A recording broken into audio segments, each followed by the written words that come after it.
안녕하십니까. 자, 우리 오늘 5월 1일 날인데 근로자의 날이죠. 우리 많이들 좀 쉴 줄 알았는데 못 쉬는가 봐요. 그렇죠? 근로자 날이라. 자, 우리 주택임대차 오늘 민사특별법을 공부할 겁니다. 주택임대차 보호법 574페이지. 자, 이 주임법이다 그러잖아요. 우리가 주거용 건물의 임대차에서 발생하는 임차인을 보호하기 위한 특별 규정이죠. 그래서 임차인에게 불리한 약정은 무효가 되는 강행 규정성을 띠고 있다는 거. 주거 생활의 안정성을 보장할 목적으로 이 법이 제정된 거죠. 575페이지. 강행 규정이다. 적용 범위 주거용 건물에서 적용되는데 외국인도 대상이 된다는 거. 그러면 외국인은 주민등록이 없잖아요. 그런데 체류지 거짓 신고가 주민등록이 된 것으로 보는 거죠. 근데 법인은 이 법이 적용이 안 되죠. 법인은 주민등록이 안 돼 있는 거니까. 근데 법인 중에서 3개는 적용됩니다. 주택토지공사, 토지주택공사, 지방공사, 중소기업. 이 3군데는 적용된다는 거. 자, 그런 거. 뒷장이 넘어가서 주택의 전부 또는 일부 임대차에서 적용되는 거고, 주택의 일부가 비주거용으로 사용하는 경우도 적용되죠. 주택의 일부가. 그렇지만 우리 비주거용 건물에서 일부가 주거용으로 사용하는 경우는 적용 안 돼요. 반대로. 자, 주거용에서 주거용 주택이죠. 주거용 건물의 일부가 주거 유효 목적으로 사용하는 거죠. 주거 유효 목적. 그런 경우는 이 법이 적용됩니다. 뭐 슈퍼를 운영한다든가 또는 인쇄소를 운영한다든가 이게 적용되죠. 이 법이. 그런데 거꾸로 비주거용 건물의 일부가 주거용으로 사용해요. 주거용으로 사용해요. 그러면 이건 사업을 하기 위해서, 장사를 하기 위해서 방을 만들어 놓고 사용한다는 얘기죠. 이 법이 적용이 안 되죠. 여기는 적용되고, 주거용 건물의 일부가 주거 유효 목적으로 이용하더라도 적용되지만 비주거용 건물의 일부를 주거용으로 사용한다고 해서 적용되는 게 아니라는 거. 자, 그거 반대로는 적용이 안 됩니다. 577페이지. 미등기 주택 전세도 적용되죠. 미등기 무허가 건물도 당연히 적용되고, 근데 일시 사용의 임대차에서는 적용이 안 됩니다. 일시 사용의 임대차는 적용 안 된다는 거. 그 우리 577페이지 판례 박스를 보면은 주택뿐만 아니라 대지도 이 법이 적용되죠. 대지. 그래서 토지의 경락대금에서도 보증금 우선 면제권이 인정된다는 거. 대지에도 적용됩니다. 자, 대항력과 보증금 우선 변제권이 어떻게 되냐? 대항력이라는 얘기는 이 제3자에게 임차권의 효력을 주장할 수 있는, 사용 수익권을 주장할 수 있는 효력을 대항력이라고 그러죠. 이것은 입주와 주민등록이 되면은, 전입신고가 되면 주민등록이 된 것으로 보죠. 주민등록이 되면은 이 길 다음날 0시부터 대항력이 생기죠. 이길 입주와 주민등록. 자, 이것 갖고는 보증금 우선변제권 인정이 안 돼요. 보증금의 우선변제권은 경공매에서 얘기죠. 경락대금에서 이 우선변제권을 받으려면은 대항력만 갖고는 안 되죠. 대항력에다가 확정일자를 받아야죠. 우리 주민센터나 또는 법원이나 등기소에서 그 보증금 액수를 확정시켜주죠.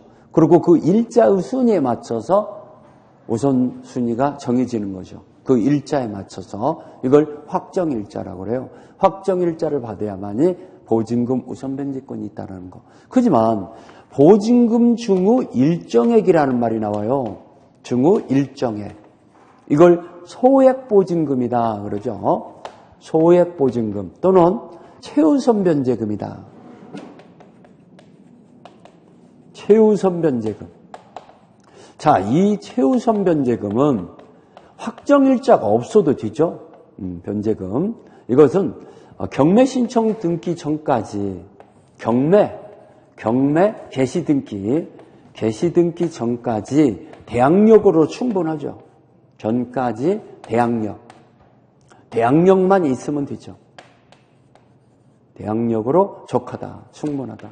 확정일자를 안 받아도 된다는 거.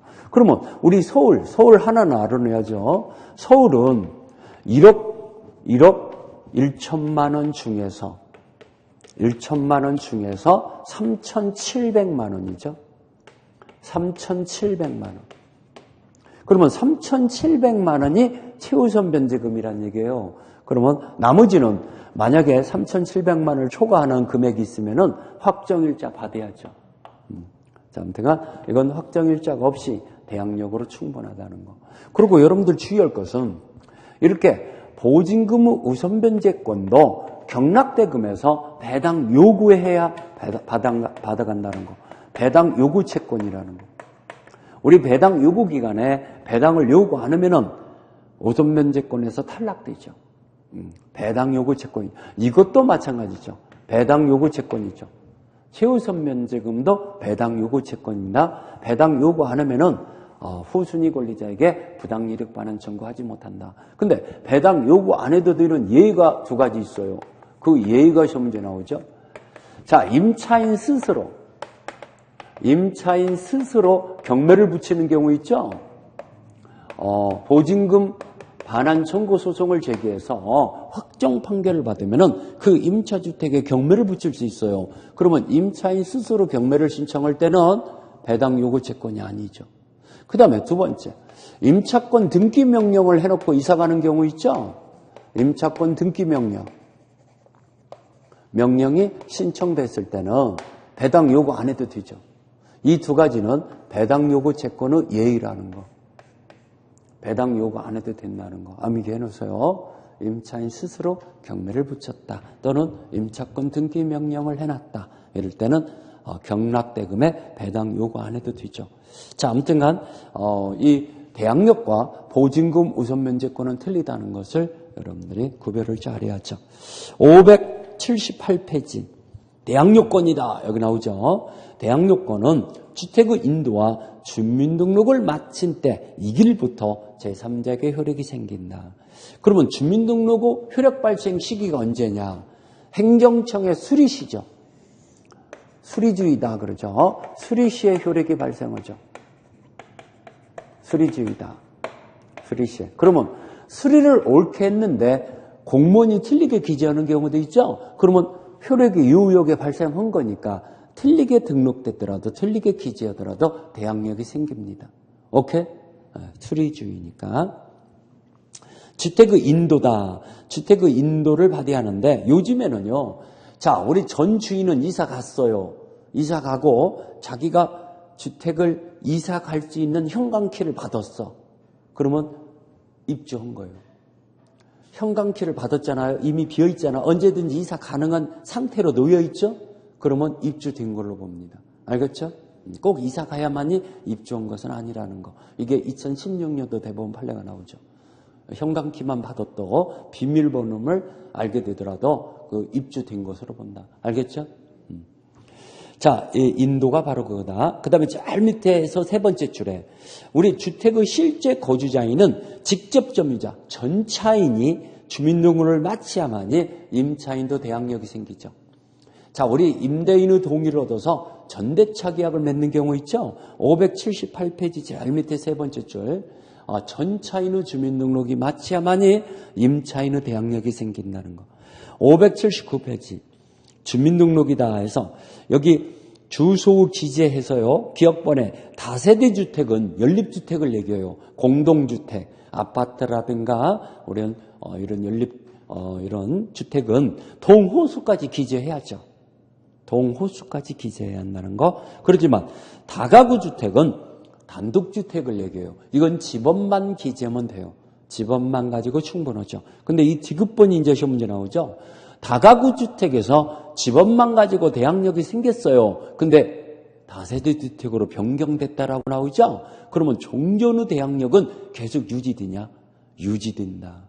종전의 대항력은 계속 유지된다라고 판결 내렸죠. 상실되는 게 아니라는 거. 공무는 실수로 잘못 기재했다. 네 1번. 그래도 대항력은 발생한다 그랬죠. 제3자에게 임으로 이전했어요. 주민등록을. 그래도 대항력은 상실되지 않죠. 계속 유지되죠. 이 임차인 스스로 주민으로 옮겼으면 대항력 상실돼요. 근데 제3자가 이전했을 때는 계속 대항력은 유지된다는 거. 뒷장에 넘어가서 임차인 본인의 주민등록에 한정되지 않죠. 배우자나 자녀의 주민등록 가지고도 대항력 생기죠. 그 다음에 주민등록은 계속 존속해야죠. 배당 요구기간의 종기까지 존속해야죠. 배당 요구기간은 종기까지 계속 존속해야 한다는 거. 자, 여기 동그라미 4번에 주민등록이 직권 말소가 됐을 때는 대항력이 상실되는 게 원칙이죠. 그러지만 이의 절차에 의해서 회복이 되면은 종전의 대항력은 계속 유지되죠. 소급적으로 대항력이 상실되지 않았던 것이 돼요. 이의 절차에다 동그라미 쳐죠. 소급적으로 인정된다. 이의 절차에 의해서 재등록이 됐을 때는. 그 다음에 5번 우리 전차인의 주민등록이 있어야만이 임차인이 대항력이 생긴다고 그랬어요. 자, 6번 581페이지. 주택을 매도하고 종전의 소유자가 임차인으로 눌러 살기로 약정하는 경우 있잖아요. 그러면 이사 안 가고 주민등록 옮기지 않았잖아요. 그래도 이 대항력이 생기는데 그 대항력은 소유권 이전 등기가 매수인에게 넘어간 이 길부터 다음 날부터 매수인에게 소유권이 넘어간 다음 날부터 대항력이 생기죠. 그 다음에 우리 임대인 소유가 아닌 그 주택을 임차했어요. 근데 임대인이 소유권을 나중에 취득했어요. 그러면 취득한 즉시 대항력이 생기죠. 취득한 즉시, 그게 7번이죠. 즉시에다 동그라미 쳐죠. 즉시 대항력이 생긴다. 자, 뒷장에 넘어가서 583페이지 대항력의 내용이다 해갖고요. 우리 양수인의 관계다. 자, 우리 대항력 있는 임차주택을 매수한 사람은 임대인의 지위를 승계한 양수인이죠. 그러면 종전의 임대인한테 보증금 반환 청구하는 게 아니라 새로운 신소유자인 양수인에게 보증금 반환 청구권이 생긴다는 거. 그렇죠? 양수인이 보증금 반환 지위를 승계하는 것이죠. 그래서 대항력을 갖췄을 때 여기 대항력을 갖춘 임차인의 보증금 반환 채권에 가압류했어요. 가압류했는데 주택이 양도가 됐을 때 양수인은 채권의 가압류 제3채무자의 지위를 승계한다라고 나오죠. 기억번에 밑에서 두 번째 줄에 제3채무자의 지위를 승계합니다. 양수인은 임대인의 지위가 승계된 거니까. 니은바. 자, 우리 이 주택이 대항력 있는 주택, 임차권 있는 주택이 양도가 됐는데 임차인이 그 양수인에게 임대인의 지위를 승계를 원하지 않아요. 그 이유를 제기할 수 있어요. 새로운 소유자가 깍두기 머리이면은 상당히 관계하기가 껄끄럽잖아. 그러니까 나 나갈 테니까, 나 1년 남았는데 나 나갈 테니까 종전의 임대인한테 보증금 반환을 청구하면은 종전의 임대인이 보증금 내주합니다. 원래 양수인한테 보증금 반환 청구하는 거라고 그랬죠? 근데 이유를 제기했을 때는 거기 니은번의 세 번째 줄에 상당한 기간 내 이의 제기함으로써라고 나오죠? 니은번의 세 번째 줄. 그랬을 때는 새로운 소유자한테 이 임대인의 지위가 승계되는 것이 이렇게 막아지죠. 그러면 종전의 임대인이 보증금 반환 채무는 소멸하지 않는다라고 나오죠. 제일 밑에 니은번의 다섯 번째 줄. 양도인의 임차인에 대한 보증금 반환 채무는 소멸하지 않는다고 그러죠. 어떻게 했을 때? 이의 제기했을 때. 이의 제기에다 동그라미 칩니다. 시험 문제는 이의 제기로 나오니까. 자, 그 다음에 우리 디귿번 명의 신탁에 의해서 수탁자 앞으로 등기가 맡겨졌어요. 대항력 있는 임차주택이 명의 수탁자, 등기가 명의 수탁자 앞으로 등기가 넘어갔을 때 그 수탁자도 임대인의 지위를 승계한 양수인에 해당됩니다. 임대인의 지위를 승계한 양수인이기 때문에 거기 디귿번에 제일 밑에 명의 수탁자는 주택의 양수인으로서 임대인의 지위를 승계한 것으로 보여야 한다 써있죠? 자, 그런 거 얘기했고. 그 다음에 임대차 후 종류와 대항력이다. 자, 임대차 기간이 끝났더라도 여기 동그라미 2번, 팔레박스 밑에 동그라미 2번. 임대차 기간이 끝났더라도 보증금 반환 시까지는 임대차 관계는 계속 존속한다는 거. 보증금 반환 시까지는 임대차 관계는 존속한 것으로 본다. 자, 그런 걸 얘기했고, 그 다음에 우리 이 저당권과 주택 임차권의 관계를 보면은, 자, 이 1순위가 주택 임차권이에요. 주택 임차권. 대항력과 확정일자를 갖춰놨다고 가정해 볼까요? 확정일자를 갖췄는데 2순위가 저당권이에요. 그러면 이자가 경매를 실행했어요. 그래도 이 임차권은 저당권보다도 선순위 임차권이기 때문에 경락인한테 대항 가능하죠. 경락인한테 대항 가능하다는 것은 존속해요. 나머지 잔여 기간을 경락인한테 주장할 수 있어요. 그러면 나갈 때 경락인이 보증금 반환 책임을 지는 거죠. 그렇죠? 그런데 이자가 나머지 잔여 기간을 포기하고 나가갔다라고 할 수 있어요. 그게 바로 뭐냐? 법원에 배당을 요구하는 거. 보증금의 배당을 요구하면은 나머지 잔여 기간을 포기하고 나가갔다는 뜻이에요. 그러면 전액 배당되면서 보증금 전액 배당으로 임차권은 소멸해요. 소멸해요. 배당을 요구하면은. 알겠죠?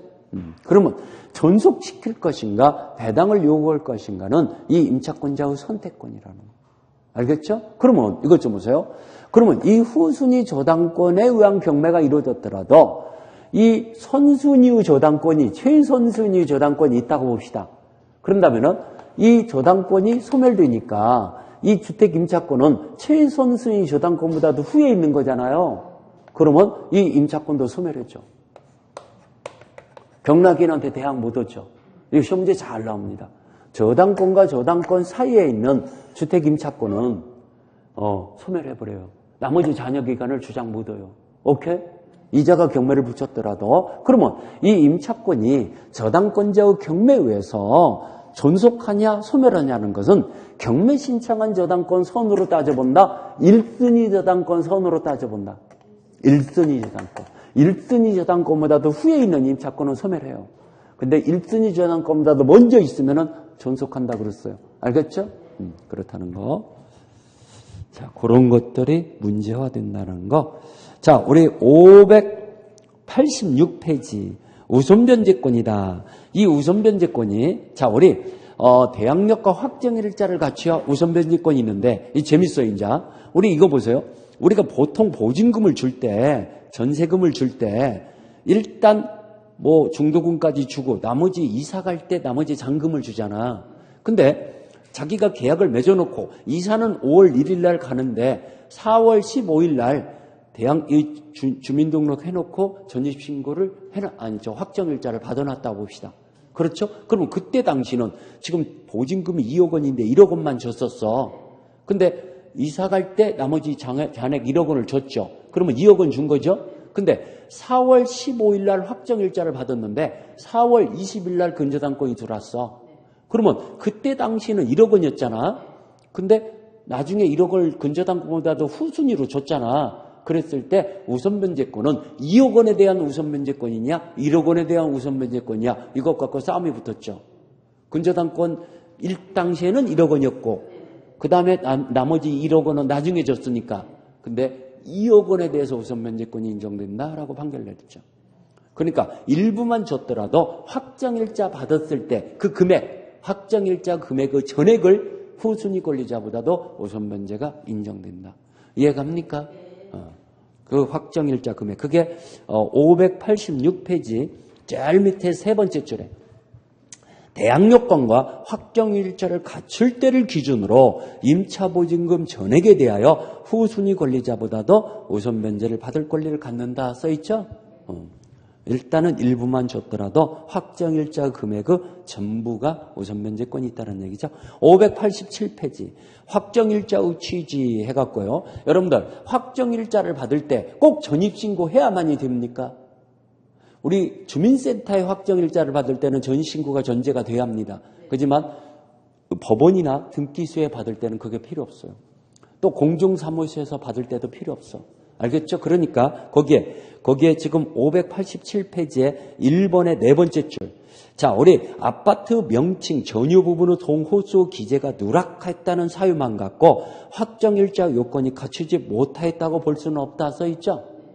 그게 전신고가 안 됐더라도 확정일자는 도장만 받으면 귀능을 한다는 얘기죠. 그 다음에 동그라미 2번에 계약서가 분실됐다, 계약 멸실됐다 하더라도 우선변제권은 소멸하지 않는다라는 거. 그 다음에 우선변제권의 발생 시기다 해갖고 확정일자의 순위로 우선변제권이 발생되는데, 자, 이것 좀 보세요. 1순위가 가압류가 되어 있는 채권이에요. 1순위, 가압류 등기가 되어 있는 채권이고, 2순위가 주택임차권이에요. 주택임차권으로 대항력과 확정일자를 받았어요. 근데 경매가 됐어요. 이것이 소멸하니까 누가 경매가 됐든가 상관없이 나머지 잔여기간을 주장 못합니다. 이것도 말소되는 기준의 권리가 여기니까. 오케이? 이것보다도 후순위에 있으면은 경락인한테 대항 못해요. 근데 배당 금액이 어떻게 받아가냐? 이게 문제 나와요. 이게 먼저 가져가요? 이게 먼저 가져가요? 아니면 평등 배당이에요? 평등 배당.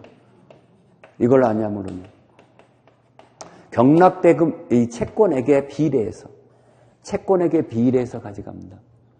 자, 우리 주택임차권이 우선변제권이 있다 이러면 틀려요. 또 가압류 채권이 우선변제권이 있다면 틀려요. 왜 그러냐면은 이건 먼저 등기가 됐지만 우선변제권이 없는 채권이에요. 이것은. 그렇지만 이건 나중에 대항력이 생겼고 확정일자를 나중에 받았죠. 근데 이건 우선변제권이 있잖아.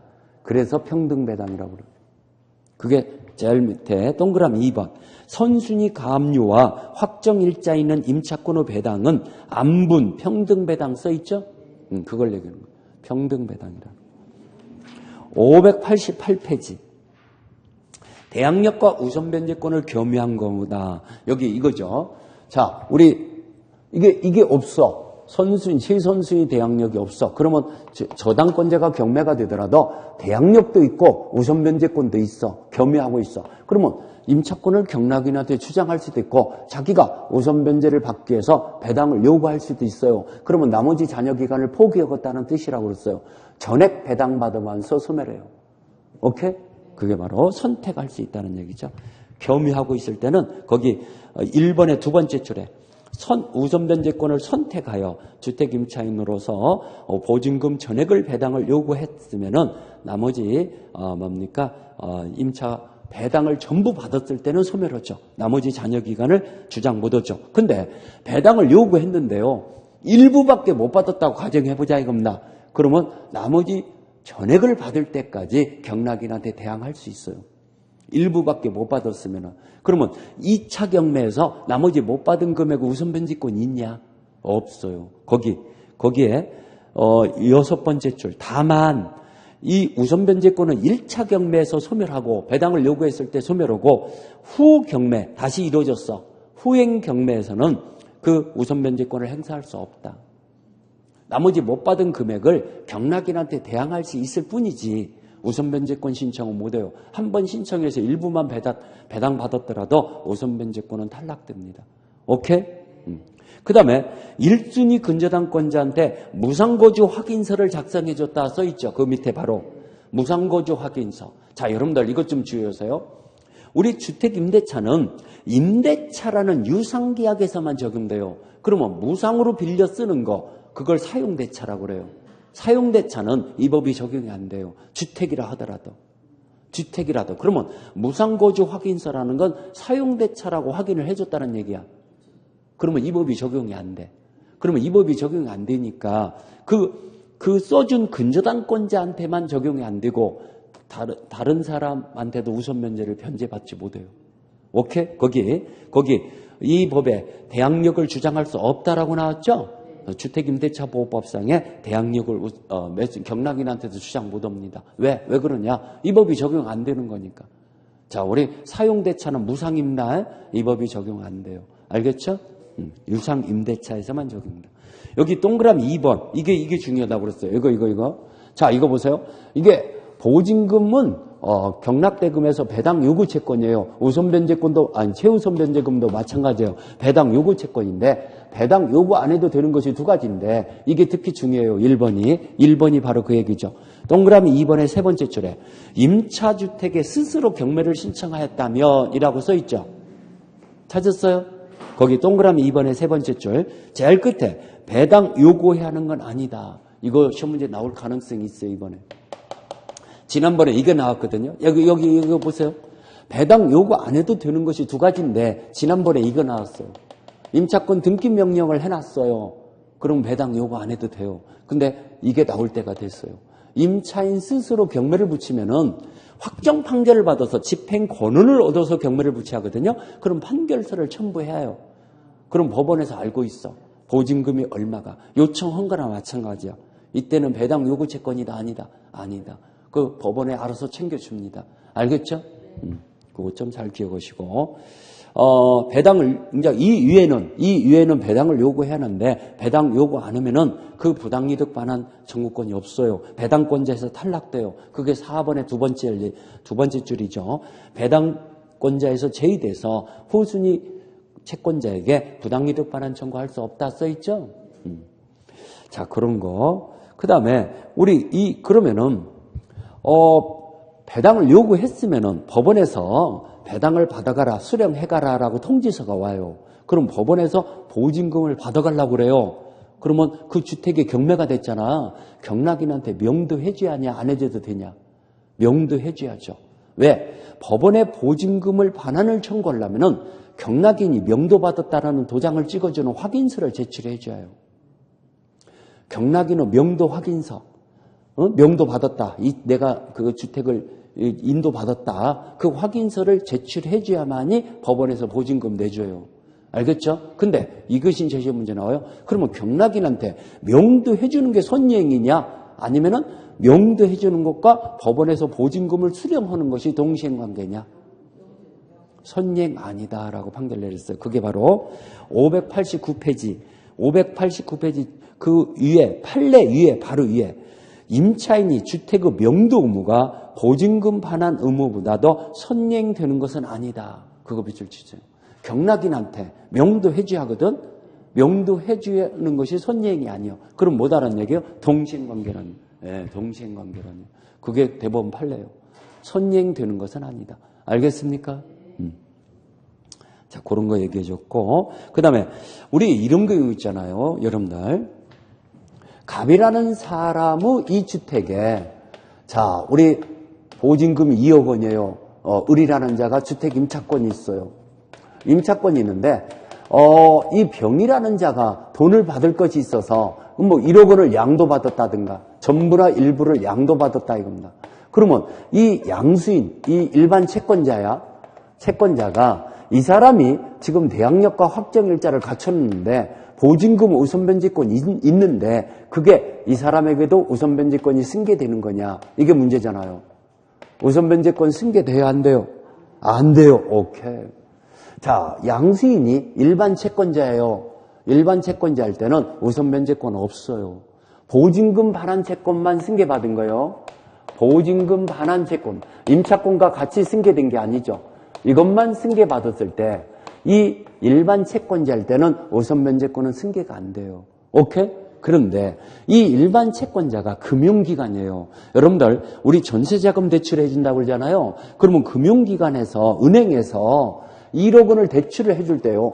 이거 등기 할 길이 없잖아. 담보로 잡고 대출해 줘야 하는데 그러니까 이 임차 보증금을 양도받는 양도계약서를 받으면서 그리고 임대차 계약서 본서를 계약서를 은행에서 잡고 있으면서 그리고 돈을 빌려주거든요. 대출해 주거든. 그러면 은행에서는 이 임대인한테 통지만 해줘요.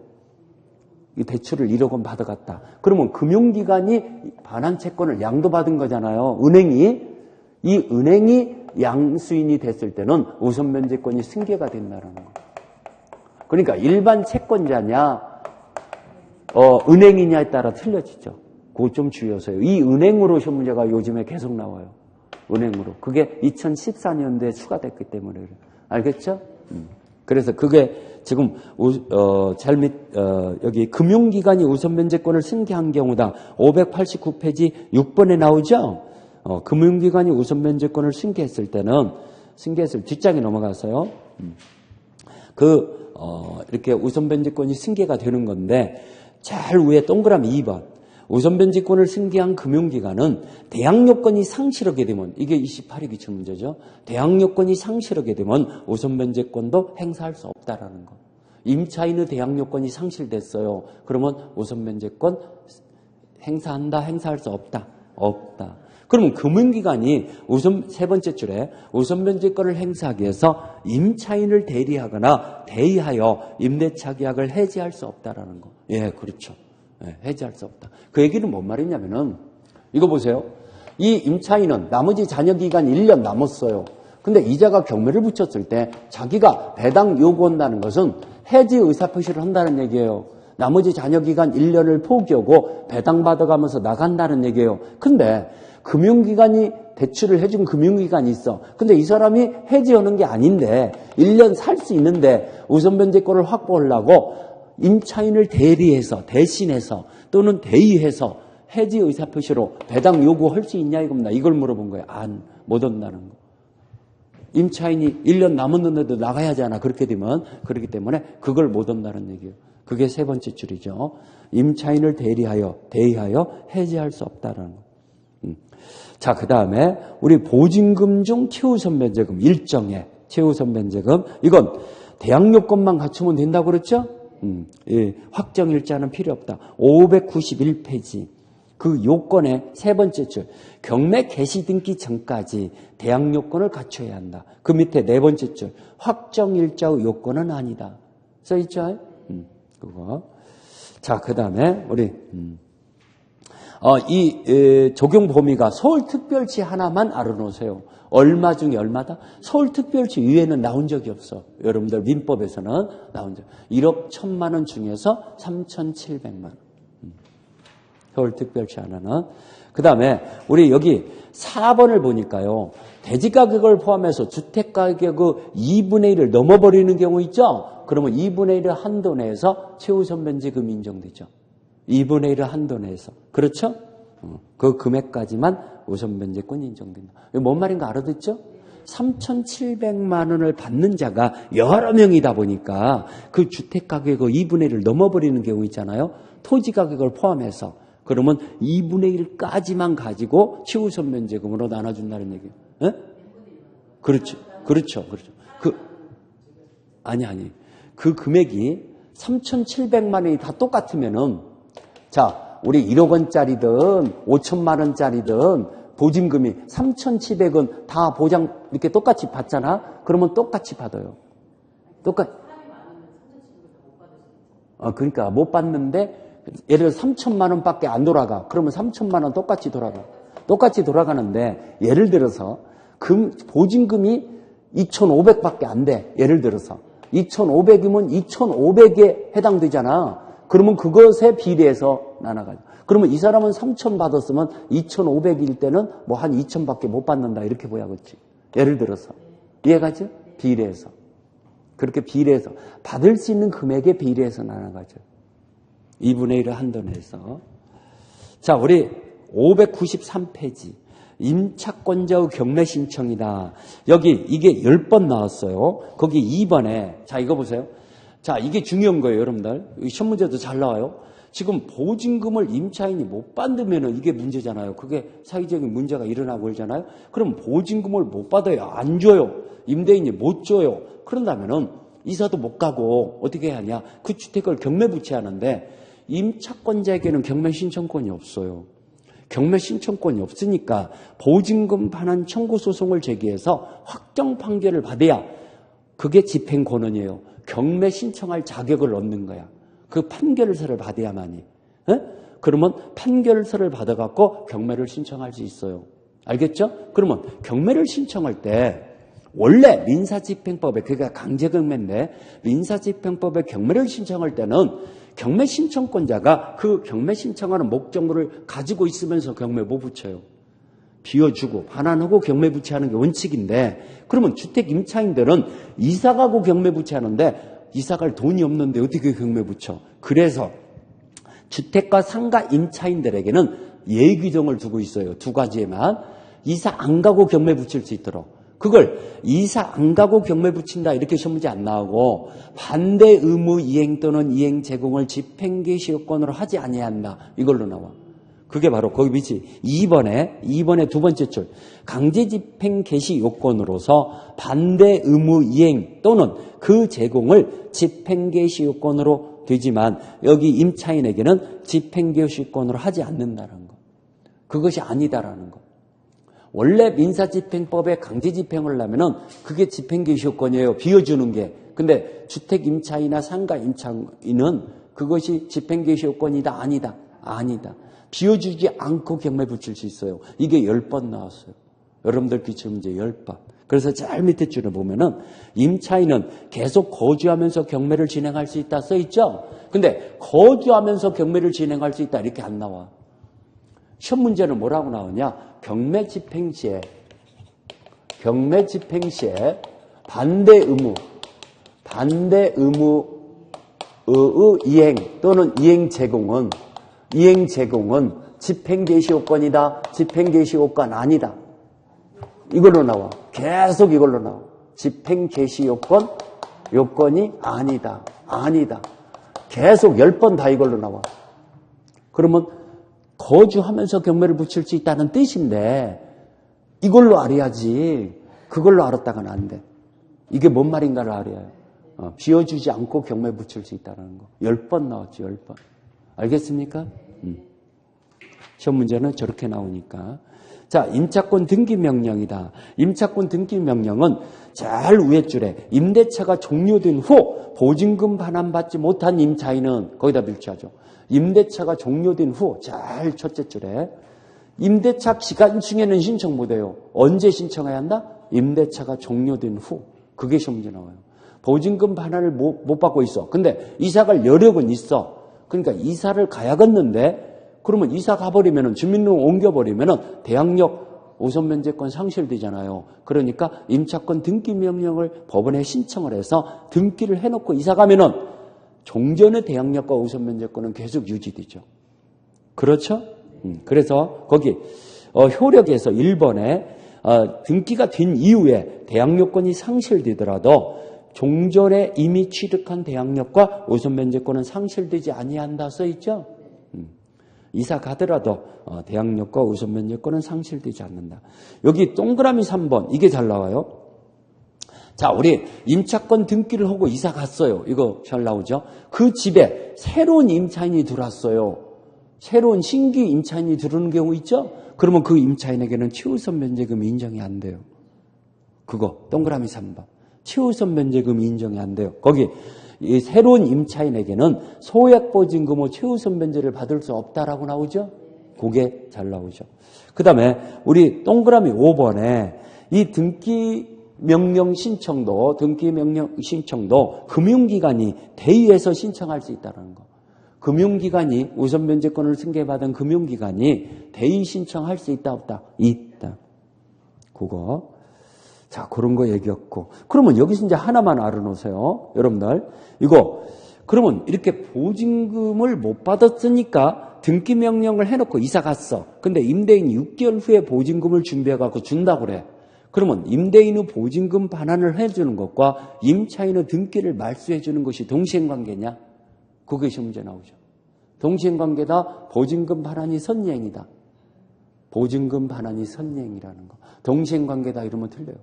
보증금 반환을 하고 그러고 등기 말소해달라고 요청해야죠. 동시행관계다 이러면 틀려요. 동시행관계가 아니라는 거.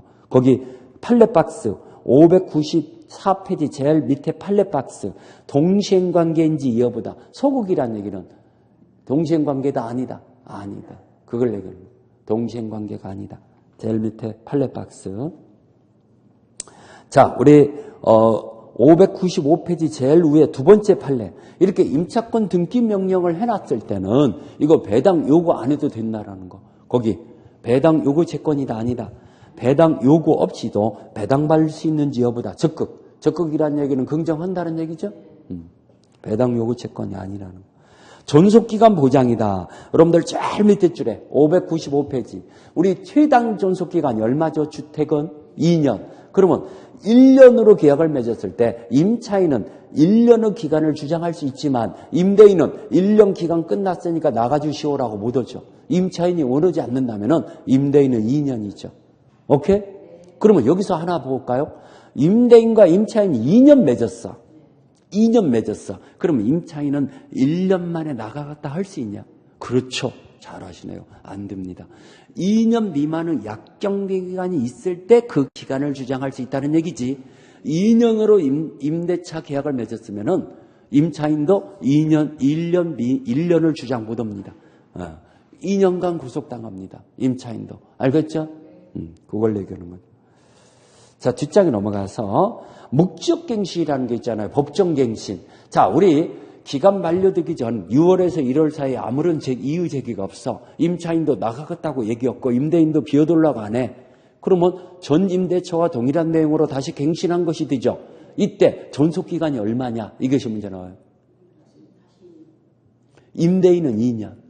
존속기간은 2년이에요. 근데 임차인은 언제든지 해지 통과할 수 있죠. 그러면 임차인이 나가겠다고 한 날부터 3개월이 지나면은 나갈 수 있죠.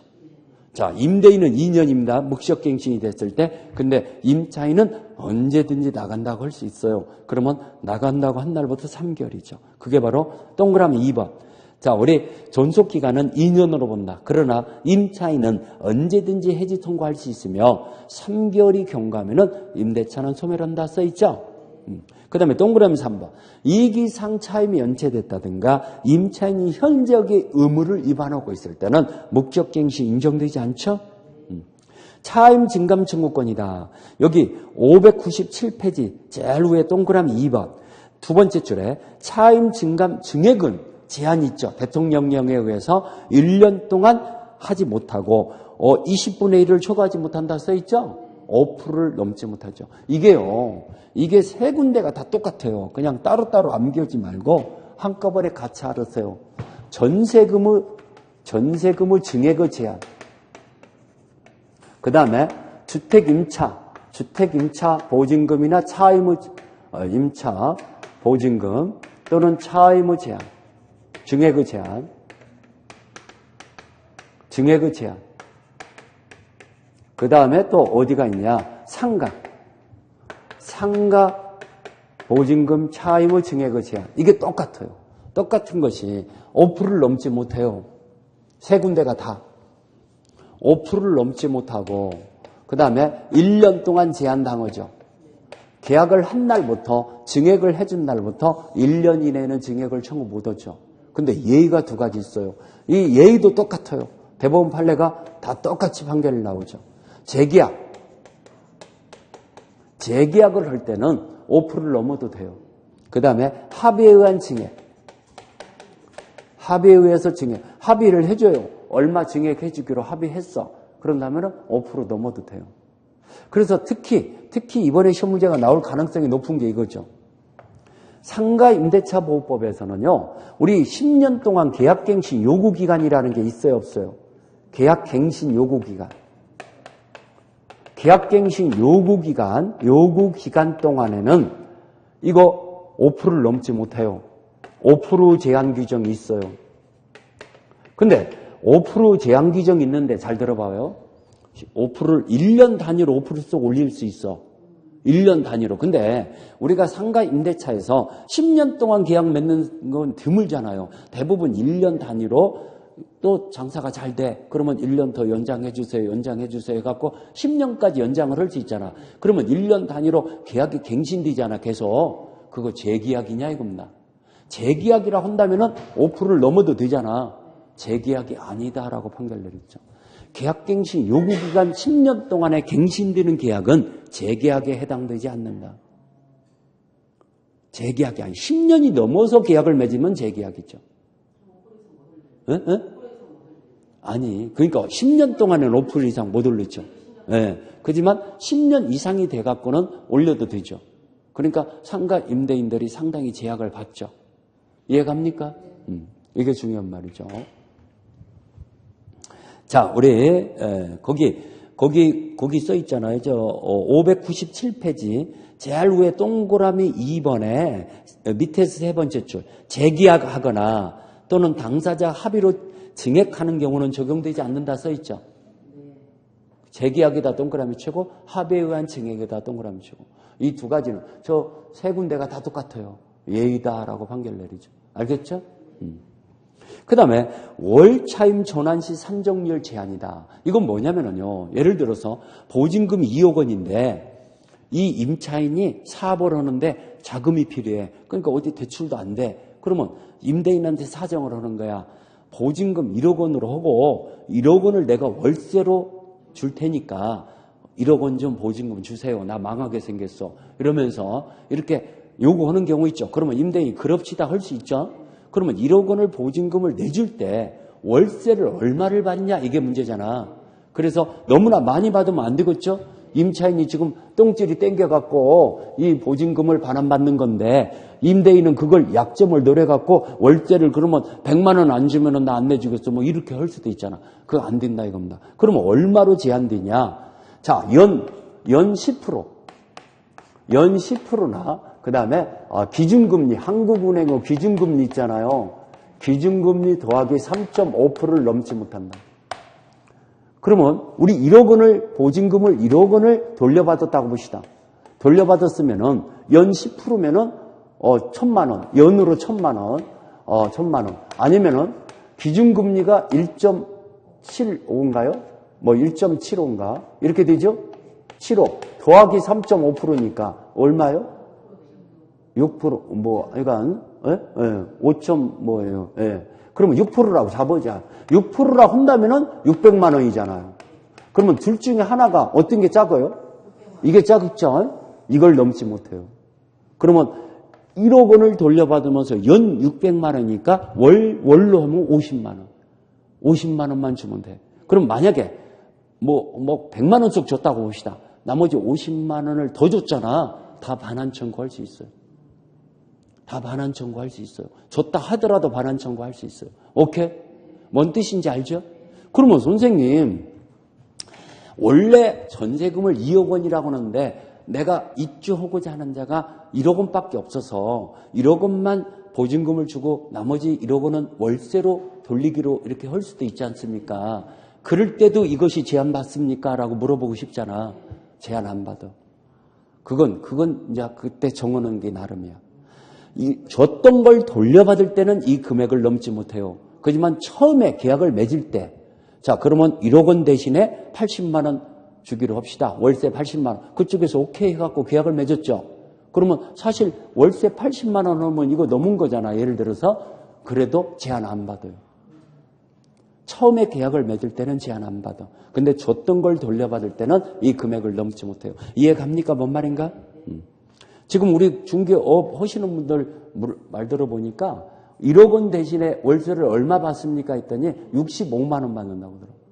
65만 원. 지금 많이 다운됐대요. 옛날에는 80만 원 뭐 이렇게 받았는데 지금은 65만 원이라고 하더라고요. 그 정도 받는다고 하더라고요. 그래도 금리에 비하면 상당히 높은 거잖아요. 예. 금리에 비하면. 은행에 그 1억 원 넣어봤자 얼마 나와? 20만 원도 안 나올걸? 예, 20만 원도 안 나와. 그럼 65만 원 받으면 상당히 많이 받는 거죠. 자, 그걸 얘기해 준 거예요. 임차권 승계다. 여러분들 이런 경우 있잖아. 지금 친정 아버지가 딸이 혼자야. 자기 독신이야. 친정 아버지가 어머니가 돌아가시다 보니까 아버지 혼자 이렇게 지내는데 너무나 힘들어. 딸이. 또 딸도 직장 다니고 어쩌고 하다 보면은 아버지 돌볼 수가 없잖아요. 그러니까 할머니, 그 동네 할머니가 참신한 할머니가 있어. 그 할머니가 또 좋아해. 아버지하고 좋아해. 그러면 짝을 맺어주게 할 수 있어요, 없어요? 있어요. 근데 이제 뭐 다 늙어갖고 무슨 결혼이냐 뭐냐 이런 거 없이 그냥 살기로 하자. 그러면 사실혼 관계라고 그러죠. 그게 사실혼 배우자라고. 혼인 신고를 아는 것을 사실혼 배우자라고 그래요. 알겠죠? 근데 아버지가 돌아가셨네. 근데 보증금이 2억 원이야. 주택 임차 보증금이 2억 원이야. 아파트에 살다가 돌아가셨어. 예를 들어서. 그랬을 때 그 2억 원은 딸에게 가냐 그 할머니에게 가냐 이게 문제잖아. 응?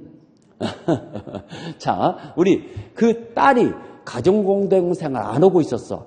친정 아버지하고 따로 살고 있었어. 그러면 그 딸과 그 할머니가 공동승계예요. 근데 딸이 같이 살고 있었어. 가정은. 근데 딸은 직장 다니라고 바쁘다 보니까 그냥 살고 있더라도 그냥 할머니가 필요했기 때문에 이렇게 할머니를 짝지어주는 경우 있잖아. 그랬을 때는 딸만 승계가 돼. 오케이. 그것만 알면 돼. 그럼 만약에 상속인이 없어. 딸이 없어. 그냥 혼자 살다가 할머니하고 혼자 살다가 돌아가셨어. 할머니가 다 가져가는 거죠. 오케이? 이렇게 얘기해야 쉽게 여러분들이 알아듣더라고. 그냥 말로 뭐 이게 뭔 말인가 하고 못 알아듣는 분들이 있더라고. 알겠죠? 그렇다는 거. 자, 그 다음에 우리 나머지 다 공부가 됐네요. 상가임대차보호법. 이것도 주택임대차보호법과 비슷하니까 이것까지 정리하고 10분간 쉽시다. 상가임대차보호법은 상업용 건물의 사업자 등록이 대상인 데는 상업용 건물의 임대차가 이 법이 적용되죠. 그렇죠? 주택임대차와 80%가 동일합니다. 적용 범위가요. 601페이지. 이번에 이거 개정됐다는 거 알죠? 그래요? 거기 서울특별시가 6억 1천만 원이 아니라 9억 원으로 바꿨어요. 서울특별시 9억 원으로 바꿨어요. 그 다음에 여기 지금 601페이지에 니은번 수도권 정비계획법에 의한 수도권이라고 나왔죠? 그거 6억 9천만 원으로 바꿨어요. 5억 원이 아니라 얼마다? 6억 9천만 원. 그 다음에 광역시는 5억 4천. 그 다음에 니을번 기타는 3억 7천. 그러면 시험문제가 나온다면 서울시로 나와요. 그러니까 서울시만 제대로 알아놓으면 돼요. 9억 서울시가 이 9억 원으로 증액이 돼서 상당한 많은 임차인들이 보호가 됐죠. 그러면 이번에 시험문제가 나올 가능성이 있는 게 이겁니다. 이걸 환산보증금이라고 하는데 이거 잘 기억하세요. 환산보증금은 바로 보증금 플러스 차임 곱하기 100. 이걸 환산보증금이라고 그래요. 그러면 예를 들어서 보증금의 3억 원에다가 월세가 700이야. 그러면 이 법이 적용돼야 안 돼요. 700이면은 보증금 3억 원에 월세가 700이면 10억이잖아. 그러면 서울이라 할지라도 9억까지니까 적용 안 되죠? 그러면 서울은 9억이라고 그랬어요. 서울 하나 기억을 하고 그랬어요. 9억 원까지인데 자, 이거 뭘 얘기하려고 하냐면은 이 금액이 초과됐어. 보증금이 초과된 보증금이 9억 원을 초과하는 초과 임대차. 이걸 얘기해 주려고 그러죠. 초과 임대차에서 적용되는 것과 적용 안 되는 것을 여러분들이 알아내야 해요. 이 법에 적용되는 부분과 적용 없는 부분. 이게 시험 문제 나와요. 이게 중요한 거야. 초과 임대차에서 적용되는 건 뭐고 적용 안 되는 게 뭐냐. 계약갱신 요구권. 초과 임차권이라 할지라도 10년이라는 계약갱신 요구권은 적용됩니다. 금액에 관계없다는 얘기야. 네? 계약갱신 요구권이라는 10년이라는 기간은 두 번째. 자, 우리 사업자 등록만 가지고도 대항력 생긴다는 거. 사업자 등록으로 등록 후 대항력. 이 금액에 관계없어요. 대항력이 인정되는 거. 세 번째. 권리금 회수에 관한 규정. 권리금을 신규 임차인한테 권리금을 받아갈 수 있는 기회를 주잖아요. 그 권리금 회수에 관한 규정은 금액에 관계없이 적용돼요. 네 번째. 자, 차임을 임차인이 안 내. 그래서 임대인이 내보내려고 그래요. 그러면 3기 이상 차임 연체돼야 하잖아요. 3기 이상 차임 연체가 돼야만이 해지 청구할 수 있죠? 이게 금액에 관계없이 다 적용돼요. 이 네 가지가. 그러면 적용 안 되는 게 뭡니까? 최단기간. 최단기간이라는 1년은 이 금액이 초과될 때는 적용 안 돼. 그래서 우리 28위 때 이렇게 나왔어요. 이 금액이 초과되는데, 초과돼요. 10억 원짜리라고 나와요. 근데 6개월로 기간을 정했어. 그러면 임대인은 6개월의 기간을 주장할 수 있다. 이렇게 나왔어. 맞았어요? 틀렸어요? 10억 원짜리 임대차인데 임대인은 6개월의 기간을 주장할 수 있다. 맞았다니까? 적용 없다니까? 최단기간이 적용되면은 임대인은 6개월 만에 나가주시오라고 못 하죠. 최단기간 1년이니까. 임차인은 6개월의 기간을 주장할 수 있지만 근데 적용 안 된다니까? 28의 기출문제 그게. 적용 안 되니까 임대인도 6개월의 기간을 주장할 수 있어. 이해 갔습니까? 뭔 말인가? 최단 기간이 적용 안 돼. 두 번째. 자, 이게 중요해요, 이게. 보증금 후 우선 면제권. 이게 적용 안 돼요. 야, 여러분들, 우리 상가에서도 보증금 우선 면제권을 받으려면은 확정일자를 받아야 안 받아요? 관할 세무서에 받아요. 상가도 확정일자. 아니, 안 돼요. 그것 갖고는 대항력이지. 그것 갖고는 대항력이고, 보증금 경락대금에서 우선 면제권을 받으려면은 확정일자를 받아야 해요. 세무서에, 세무서장에. 근데 금액이 초과되면 확정일자를 안 찍어줘요, 세무서에서. 확정일자를 안 찍어준다는 것은 우선 면제권이 있다는 얘기, 없다는 얘기? 없어요. 지금 없는 거 얘기하고 있어요. 그 다음에 세 번째. 우리 아까 보증금 증액, 보증금이나 차의무 증액, 증액 제한, 증액의 제한. 5%를 넘지 못한다고 했잖아요. 그게 초과 임대차에서는 적용 안 돼. 5% 넘어도 돼. 이 법이 적용되는 것만 저 5% 제한을 받아. 오케이?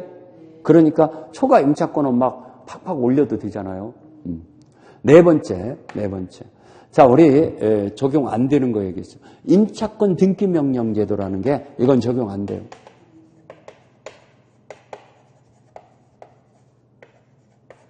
오케이? 그 다음에 우리 아까 얘기했던 보증금을 반환받으면서 월세로 바꾸자 할 때 상가도 연 12%와 기준금리 곱하기 4.5를 넘지 못한다고 했죠? 그 보증금 반환 시 차임으로 전환할 때 산정률 제한이다 그러죠. 차임으로 전환하는 거, 차임 산정률, 차임으로 바꿀 때 산정률 제한 규정이라는 게 있어요. 이게 적용 안 돼요. 아까 우리 산정률 제한이 여기는 12%예요. 연 12%에다가 기준금리 곱하기 4.5예요. 이게 초과되는 임대차에서는 적용 안 돼요. 특히 가장 중요한 거, 시험 문제가 나올 가장 높은 것이 이거죠. 보증금 우선 면제권 또는 증액 제한. 이 두 가지가 가장 중요하죠.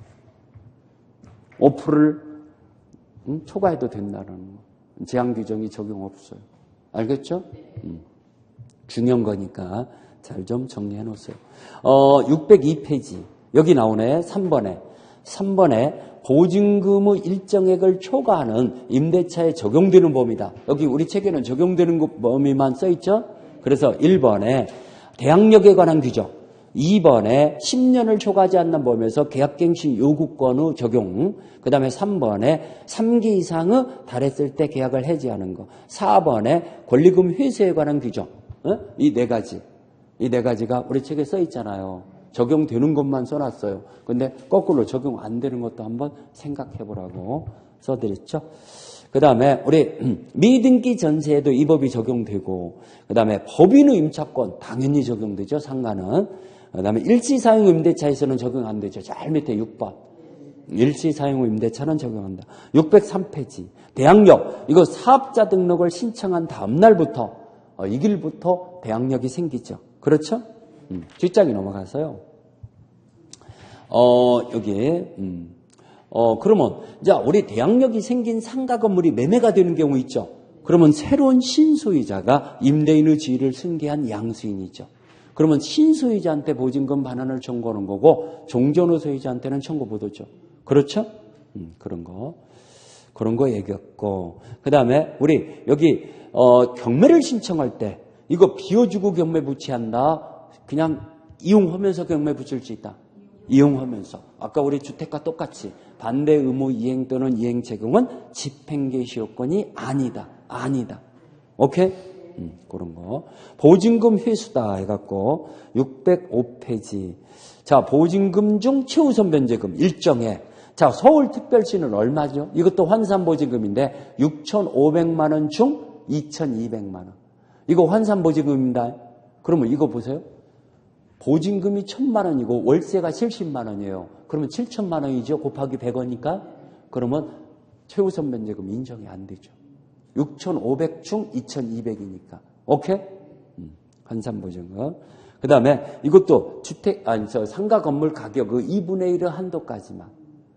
대지 가격을 포함해서 2분의 1의 한도까지만.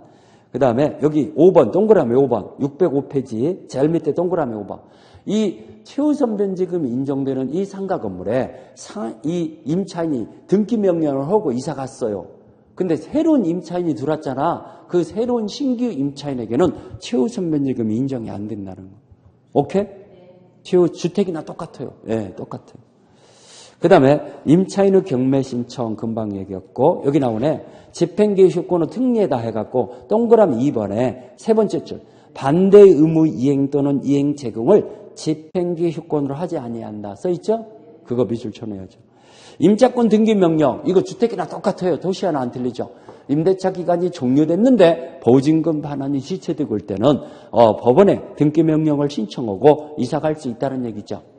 주택과 똑같습니다. 그러면 등기를 하고 대항력권이 상실됐더라도 종전에 있었던 대항력과 우선 면제권은 계속 유지되죠.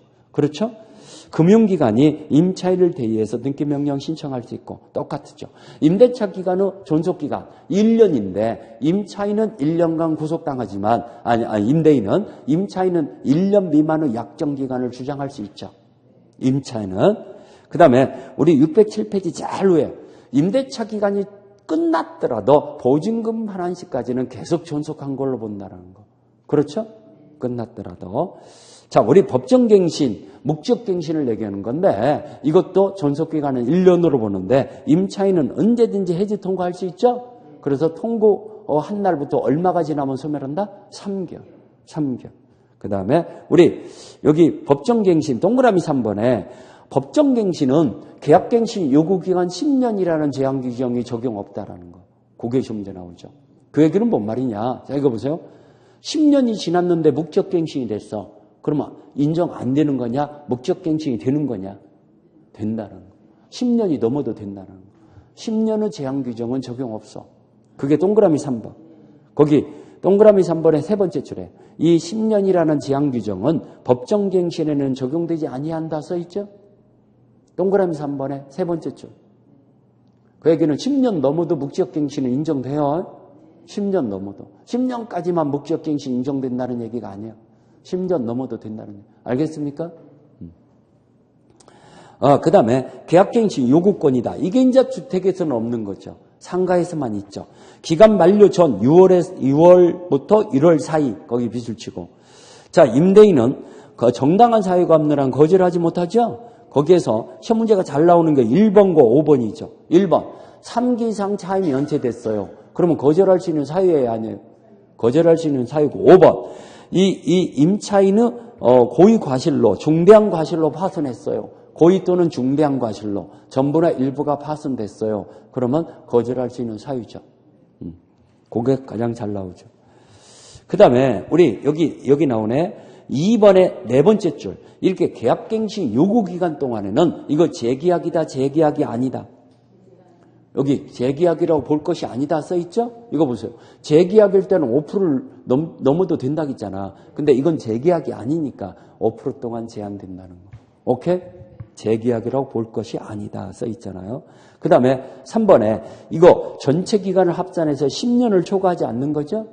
이게 개정됐기 때문에 한 지문에 나올 가능성이 있어요. 10년. 그 다음에 짤 밑에 이 10년 계약갱신 요구기간 동안에 100분의 5를 증감을 할 수 있다는 거. 그러니까 금액 안에서만 그걸 넘지 못하죠. 5%를. 자, 우리 609페이지 제일 위에 이 임대인의 동의를 얻어서 전대차 했어요. 그러면 전차인도 임차기간을 포함해서 10년까지 계약갱신 요구권 주장할 수 있어요, 없어요? 있죠. 근데 직접 요구한다? 임차인을 대의해야 한다. 그렇죠. 대의하여 거기다 동그라미 쳐줘. 임차인을 대의해서 요구해야죠. 권리금 회수 보장이다. 요게 이제 또 작년에 개정됐기 때문에 나올 가능성이 있죠. 자, 임대차 기간 끝나기 전 6월 전부터 종료시까지. 이게 3월에서 6월로 바뀌어졌어요. 작년 10월 달에. 그러니까 그것 좀 색칠해 놓으세요. 자, 권리금, 신규 임차인과 권리금 계약을 맺을 수 있는 기간이 언제다? 끝나기 전 6월에서 끝날 때까지, 종료 시까지. 그러면 임대인은 정당한 사유가 없는 한 거절하지 못하죠. 임차인이 권리금을 받기로 하는 신규 임차인과 소개를 했을 때 그제와 계약을 맺어한다는 얘기요. 임대차 계약을 맺어한다는 얘기죠. 자, 우리 임차인은 권리금의 보호 대상이 되지만 전차인은 포함되지 않는다 써있죠? 전차인은 권리금 보호 대상에서 제외시켰죠.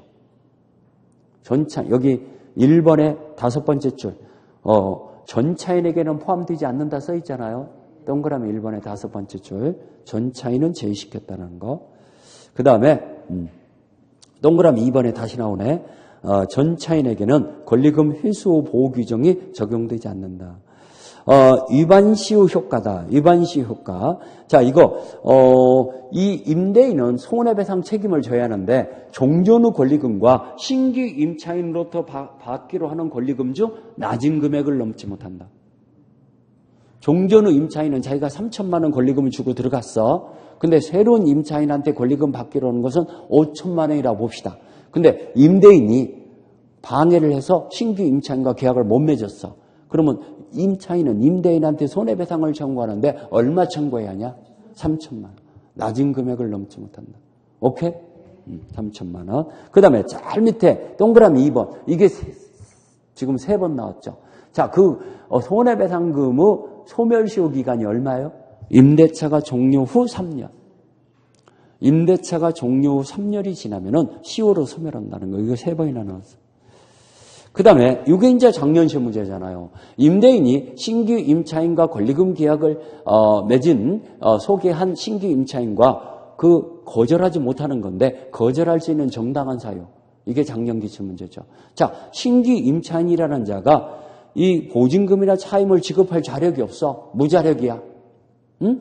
그 다음에 신규 임차인이라는 자가 의무 위반할 염려가 다분해요. 응? 그 다음에 3번째, 1년 6개월 이상 영리 목적으로 사용하지 않았어. 그러면 영업상 이익이라고 볼 수 있는 권리금을 보장을 못한다는 얘기죠. 그 다음에 4번, 임대인이 선택한 신규 임차인이 권리금을 받기로 한 권리금을 지급하더라. 그러면은 이 임차인은 거절할 수 있다 없다. 임대인은 거절할 수 있죠. 이게 뭔 말인가 알아들어요 못 알아들어요. 임대인이 거절할 수 있는 정당한 사유 4가지. 작년에 시험 문제 나온 겁니다. 다시 한번 얘기합니다. 아무것도 아니에요. 이게 임차인인데 이 임차인이 새로운 신규 임차인한테 권리금을 5천만 원 받기로 계약을 맺었어요. 이 상가 건물에 들어오겠다 하는 사람한테 5천만 원의 권리금을 받기로 했어. 이걸 권리금 계약이라고 그래요. 그러면 임대인한테 임차인이 이 사람이 이 건물에 들어온다겠습니다 라고 소개하잖아. 그러면 임대인은 이자한테 내줘야 한다는 얘기예요. 이 건물을. 병한테 내줘야 한다는 얘기야. 오케이? 근데 그러면 임대인은 거절 못 하는 거야. 왜? 5천만 원의 권리금을 임차인이 받아갈 수 있는 기회를 보장해 줘야 하니까. 뭔 말인가 알겠죠? 근데 거절 가능한 사유가 있어요. 거절 가능한 사유. 그게 바로 이 병을 만나보니까 병의 뒷수사를 해보니까 깡통이야 깡통. 무자력이야. 그러면 보증금이나 차임을 줄 염려가 못 받을 염려가 있잖아. 그러면 나 이 사람 이름 무자력이 빈털털이 하고 난 못 온다. 못 내준다. 할 수 있죠? 그 다음에 2번째, 이 병을 만나보니까 깍두기 머리를 하고 있어. 그러면 이 사람의 의무 위반이 다분해요 안 해요? 의무 위반. 의무 위반할 우려가 다분하죠? 우려가 다분해요. 깍두기 머리니까. 그 다음에 3번째, 자 1년 6개월 이상 영리 목적으로 사용 안 했어. 영업을 안 했어. 그러면 영업상의 이익이라고 볼 수가 없다 이겁니다. 없다고 봐야 한다 이겁니다. 근데 작년에 1년짜리를 빼버리고 6개월 이상 영리 목적으로 사용하지 않았다. 이렇게 나왔어. 그래서 그게 틀렸죠. 1년 6개월이 6개월이 아니죠. 틀린 걸 골라라 해서 그게 답이 됐죠. 그 다음에 네 번째를 잘 이해를 못 하더라고. 잘 들어봐요. 이 건물을 자기 조카가 대학 졸업한 조카가 자기가 사업장으로 이 건물을 쓴다라고 삼촌 건물 좀 나한테 임대해 주세요. 그러니까 이 사람이 5천만 원 권리금을 받는다라고 지금 계약을 맺었다고 소개를 했어. 그런데 그 조카가 임대인이 임대인이 선택한 그 조카가 5천만 원 줘, 이 사람한테. 안 준다니까? 권리금을 줘. 지급해야요. 지급해. 그러면 이 사람은 손해가 있는 거예요, 없는 거예요? 유저한테 5천만 원 받던 조카가 5천만 원을 주든 간에 손해가 없는 거죠? 그러면 거절할 수 있는 거죠. 자기 건물 자기 조카한테 내줄 수 있죠.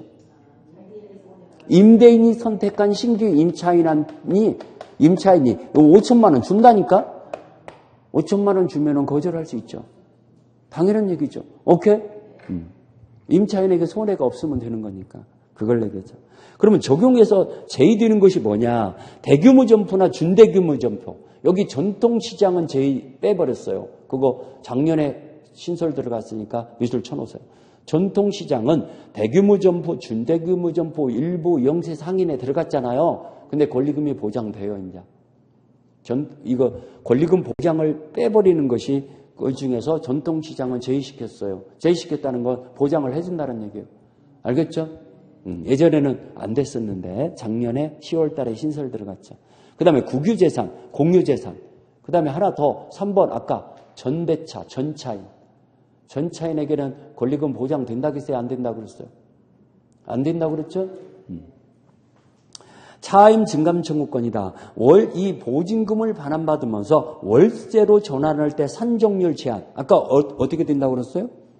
이거 연 12%의 기준금리 곱하기 4.5.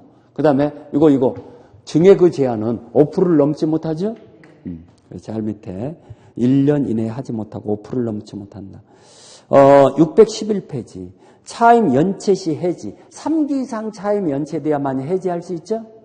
해지. 그런 거. 그러다 보니까 다 공부가 됐네요. 주택과 상가를 정리했어요. 시간이 많이 지났으니까 조금 쉬었다가 집합 건물의 소유 및 관리에 관한 법률을 정리해 드릴게요. 그렇죠?